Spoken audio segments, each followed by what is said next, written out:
There was a time when I had nothing, no money, no direction, just survival. But poverty is not just the absence of wealth. It is a mindset, a silent program installed by fear, fueled by doubt, and repeated through habit. I was poor not because of my bank account, but because of my beliefs. And when I began to shift those beliefs, one by one, everything changed. This journey isn't about becoming a millionaire. It's about unlearning weakness and choosing power. It's about replacing noise with clarity, distraction with purpose, and fear with discipline. I did not get rich, dear friends. I was poor because I lacked discipline, not because I didn't work hard, but because my energy was scattered. I chased outcomes without mastering the process. I wanted money, but I wasn't willing to face the discomfort that wealth demands. I thought desire was enough, but desire is just a spark. Discipline is the fire that keeps burning when motivation dies. Every time I failed, it wasn't because I lacked potential, it was because I lacked structure. I woke up late, hit snooze, made excuses, broke my own promises, and then wondered why my life never changed. I told myself I deserved rest. I told myself I was tired, but the truth is, I was just undisciplined, and being undisciplined is a quiet form of self-betrayal. But what changed my life was realizing that if I couldn't keep a promise to myself, how could I ever expect success to trust me? If I said I would wake up at 5, then I had to wake up at 5. Not because the time matters, but because self-respect matters. If I said I would work on a project daily, then I had to show up every single day, even if I felt uninspired, because that was my word, and my word had to mean something. Poverty taught me that time is not the issue, attention is. I had 24 hours like everyone else, but I gave my time to distractions, to entertainment, to impulses. I thought I was relaxing, but I was really just escaping. And every escape has a cost. The price was my progress. The price was my peace. And eventually I got tired of paying that price. I used to think discipline was restrictive. Now I understand it's the ultimate freedom. When you're disciplined, you're not controlled by emotions. You're not pulled by cravings. You're not distracted by noise. You choose your direction and stick to it, even when no one's watching, even when it's hard, even when the results aren't visible yet. That's when it counts the most. You see, most people want wealth, but they're addicted to comfort, and those two things don't coexist. You can't grow and stay comfortable at the same time. You can't reach the top while holding on to lazy habits. You can't build a rich life with a poor routine. So I started small. I started by mastering my mornings. I woke up before the sun, not because it was easy, but because it was symbolic. It was my way of saying I'm no longer living on default, I'm designing my day on purpose. I cut out things that didn't serve me, not out of punishment, but out of alignment. I stopped spending time with people who complained or blamed or gossiped. I stopped giving my focus to things that didn't make me stronger, sharper, calmer. I replaced every weak habit with one that reinforced my discipline. I trained my body, I trained my breath, I trained my focus, and over time, I didn't just look different, I thought different. There's a reason monks move with such clarity and power. They don't waste energy, they live with discipline. That's the secret, and it's not a secret hidden in books. It's hidden in your daily choices. Every time you choose discipline, you tell your subconscious that you are serious, and eventually the world responds to that certainty. Opportunities open, energy rises, clarity increases. You begin to feel unstoppable, not because the world changed, but because you did. I had to stop chasing motivation, because motivation is emotional. It comes and goes, but discipline is a decision. It stays as long as you keep choosing it, and I chose it again and again. Every morning when it was dark and quiet, I showed up. When it was boring, I showed up. When nothing was working yet, I showed up. And that built something inside me that no money could buy. Confidence, self-respect, internal strength. People think wealth is about strategy. Sometimes it is, but the strategy is worthless if you can't follow through. Ideas mean nothing without execution, and execution requires discipline. Without it, you keep starting and quitting, always waiting for the perfect time, always getting ready, but never moving forward. That's how you stay poor, even when you have talent, even when you have potential. I learned that the difference between poor and rich wasn't talent, it was consistency. Discipline is the great equalizer. It doesn't matter where you start, it matters how long you can stay committed. And I stayed. I stayed when it was hard, I stayed when it was slow, I stayed when it was lonely, and eventually, results started to show, not just financially, but mentally, emotionally, spiritually. That shift from chaos to structure, from laziness to purpose, that's what builds a rich mind. And a rich mind eventually creates a rich life, because wealth is attracted to those who can handle it, and discipline is proof that you can handle it. It's the foundation of every success story, and it was the first mindset I had to master before I could even begin to rise. In the end, the lesson is simple. You don't get rich by accident. You don't get strong by wishing, and you don't change by talking. You change by doing, consistently, patiently, silently over time. And that journey begins with discipline, because without it, nothing else works without it. You stay stuck, and with it you move mountains, one quiet step at a time. Keep walking. I used to blame everything outside of me for the life I was living. I blamed my parents for not teaching me about money. I blamed my teachers for not preparing me for the real world. I blamed the government for making things hard. I blamed the economy for keeping me stuck, and in that blame, I found comfort, because as long as it was someone else's fault, I didn't have to change anything. But that comfort was a trap. It kept me poor. It kept me small. It kept me waiting for something outside of me to save me, and nothing ever came. One day I looked around and realized that years had passed and nothing had changed. I was still struggling, still frustrated, still stuck. And the people I blamed were not thinking about me. They were living their lives, and I was still waiting for a rescue that wasn't coming. That's when it hit me. Blame is a delay tactic. It feels powerful in the moment, but it gives all your power away. It says, I'm not in control. And if I'm not in control, then I can't change anything. And if I can't change anything, I stay poor in mind and in life. That's when the shift happened. I stopped pointing outward and started looking inward. I stopped asking, why is this happening to me, and started asking, what am I doing to create this? I started seeing every situation as a mirror, not a punishment, but a message. If I was broke, it wasn't bad luck. It was a reflection of how I handled money. If I was surrounded by drama, it wasn't just bad people, it was a reflection of my boundaries. If I was unmotivated, it wasn't the system, it was my own lack of clarity and purpose. Ownership is not easy. It demands brutal honesty. It forces you to admit that you've been in your own way. It makes you see that your excuses have built your reality. And when you see that clearly, you feel a mix of shame and power.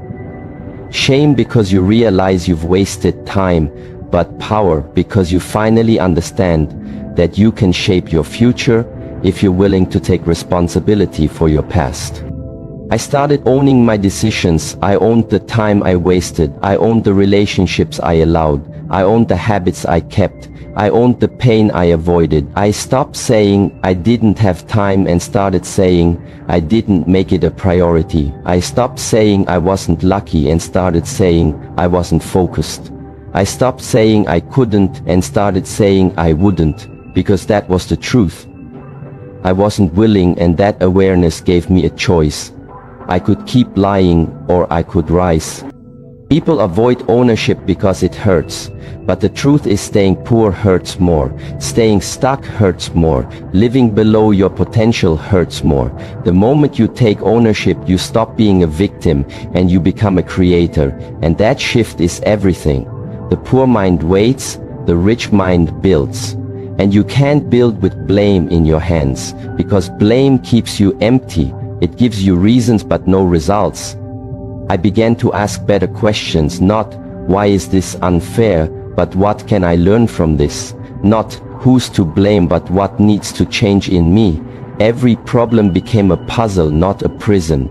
Every challenge became a test of character, not a punishment.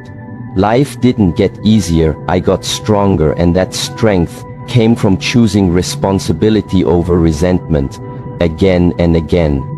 I stopped expecting people to understand me or save me. I stopped needing approval. I stopped hoping for shortcuts. I accepted that I was responsible for every outcome I was creating, and in that acceptance, I found peace.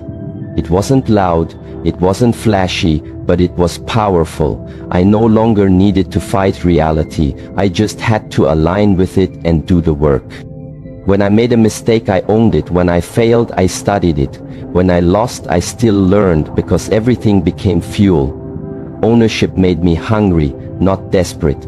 Hungry to grow, hungry to evolve, hungry to never return to that powerless state again. And as I shifted inward, my results shifted outward. I began to attract different people, different opportunities, different energy, because I was different. I was no longer the person waiting for change, I was the one creating it. People say life is unfair, and they're right, but that doesn't matter.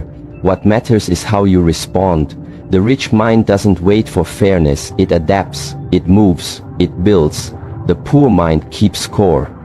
The rich mind keeps building. And the moment I understood that, I stopped wasting energy on fairness and used that energy to forge forward with focus and intensity. Ownership also taught me humility, because you can't own your progress without owning your ignorance. And I had to admit, I didn't know how to build wealth. I didn't know how to manage time. I didn't know how to control my emotions.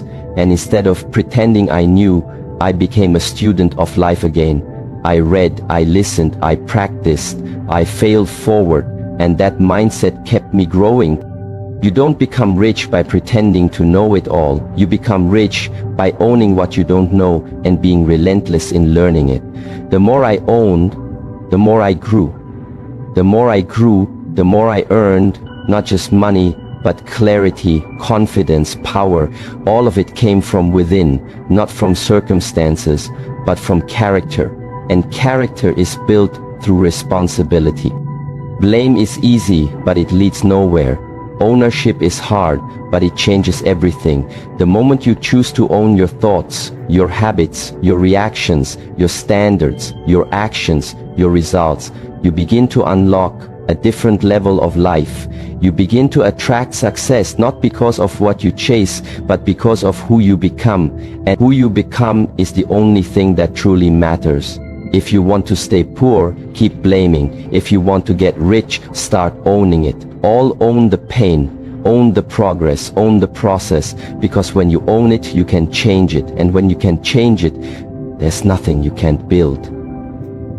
And that's when you stop living by chance and start living by choice. Keep walking. There was a time when my mind was so loud I couldn't hear myself think. I was always reacting, always chasing, always moving from one thought to another, never stopping, never still. My days were filled with noise, opinions, distractions, fears, doubts, plans, problems, and all of it felt urgent, all of it felt important, and yet none of it brought me peace. None of it brought me wealth. I believed that if I just did more, worked harder, ran faster, then everything would fall into place. I thought action was everything. But I didn't understand that unfocused action is just motion without direction. It's busy without progress. And I was busy all the time, exhausted but going nowhere. I was building sandcastles on moving water, wondering why they kept falling apart. It wasn't until I learned to sit in silence that I began to hear the truth. It wasn't until I stopped reacting that I could start creating silence. Wasn't comfortable at first. It felt strange, it felt empty, but in that emptiness I discovered something. I had never really met myself before. I had lived for years but never listened, not to the deeper voice beneath the noise, the one that sees without judgment, the one that knows what I truly want, not just what I think I should chase. The world trains you to chase, but it doesn't train you to pause. It tells you to hustle, but not to reflect. And yet, without reflection, you cannot grow. Without silence, you cannot understand. Without stillness, you cannot sharpen the sword, and I was dull. My decisions were emotional, my thoughts were scattered, my vision was cloudy, because I had never cleaned the lens I looked through. Meditation was not something I found, it was something I returned to, something ancient, something natural. I began with just 5 minutes of silence every morning, no phone, no distractions, just me and my breath. At first the noise in my mind got louder, but then something shifted. I began to see the patterns, I began to see the stories I told myself, the lies, the fears, the excuses, and for the first time, I didn't run from them, I faced them. And that is where power begins, not in running, but in facing, not in reacting, but in observing. I realized that wealth does not begin with action, it begins with awareness. If you don't understand your own mind, you will always sabotage your own progress. You will always return to your old limits, because the mind left untrained is a trap. It repeats what is familiar, even when it no longer serves you. When I started building silence into my life, everything began to change. My decisions became clearer. I stopped reacting to every problem. I started responding with intention. I stopped chasing every opportunity. I started choosing the ones that aligned. I began to feel something I hadn't felt in years. Control. Not over others, but over myself. Over my thoughts, over my state, over my energy, and that control changed everything. People think success is external, but the seed is always planted within. The outer world is a mirror of the inner one. If your mind is chaotic, your results will be chaotic. If your mind is calm, your life will begin to reflect that calm. The richest people I've met are not the loudest. They are the most centered. They move with calm certainty. They know who they are, they know where they are going, and they don't get shaken by every wave. Silence taught me that not everything requires a reaction. Not every thought needs belief. Not every emotion needs to be followed. Some things just need to pass, and when you allow them to pass, they lose their power and you gain yours. I became rich the day I stopped giving my energy to thoughts that didn't serve me. The day I started choosing which voices to listen to and which ones to release. I no longer needed validation because I validated myself in silence. I no longer feared rejection because I had already faced my own insecurities in silence. I no longer chased approval because I had already built inner approval. And from that place I could make decisions that aligned with my values, not with fear, not with pressure, not with desperation, but with deep internal clarity. Wealth is attracted to clarity, because clarity creates movement without hesitation, and hesitation is what destroys most people. They overthink, they doubt, they hesitate, they miss their moment, and all of that comes from noise. When you train the mind to be still, you remove the fog and you see the path, not because the path changed, but because now you are ready to walk it. I created space in my life, not just physically but mentally. I stopped filling every moment with stimulation. I let myself be bored. I let myself reflect.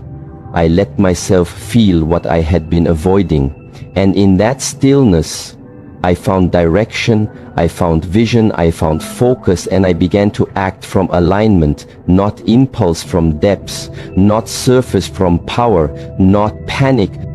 Every morning I returned to the silence before the world could pull me in, before the messages and headlines and alerts. I grounded myself. I trained my breath, I sharpened my mind, I reminded myself that nothing outside of me can shake what is rooted deeply within, and that became my foundation, the mind of a warrior and the heart of a monk. You don't need more noise, you need more depth. You don't need more motivation, you need more clarity. And clarity only comes when the mind is still, when the heart is heard, when the self is met, not as a concept, but as a presence. Wealth without peace is chaos, but peace is the soil where true wealth grows. I became rich not just in bank account but in being. I became rich in awareness, in focus, in purpose, and from that place money became a byproduct, not a pursuit.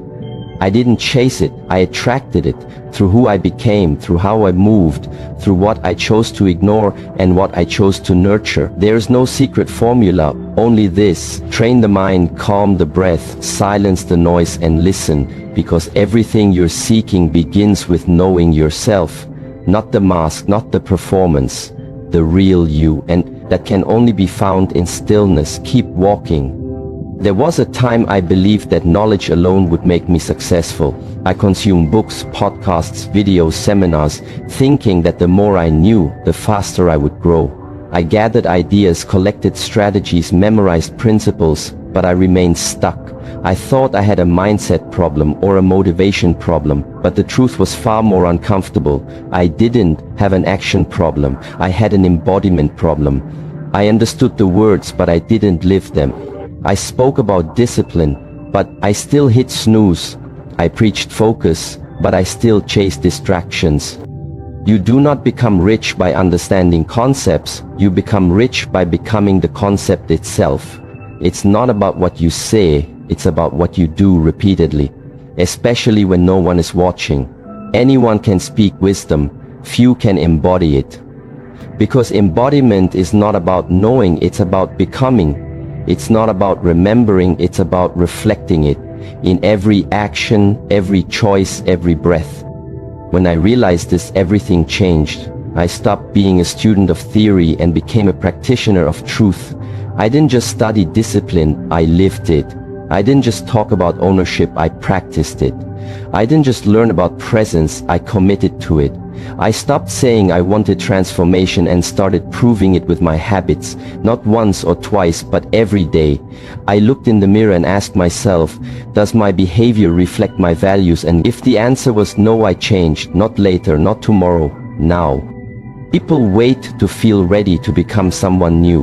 They wait for the right time, the right moment, the right motivation. But the truth is, there is no right time. There is only alignment and action. The moment you choose to align your actions with the wisdom you claim to know, you begin to activate real power. Until then, it's just talk. And talk doesn't change your bank account. Talk doesn't change your body. Talk doesn't change your life. Action does. But only when that action is consistent and congruent with the truth. Embodiment means you don't just discipline yourself in public, you do it when you're alone. It means you don't just speak about focus, you eliminate everything that steals it.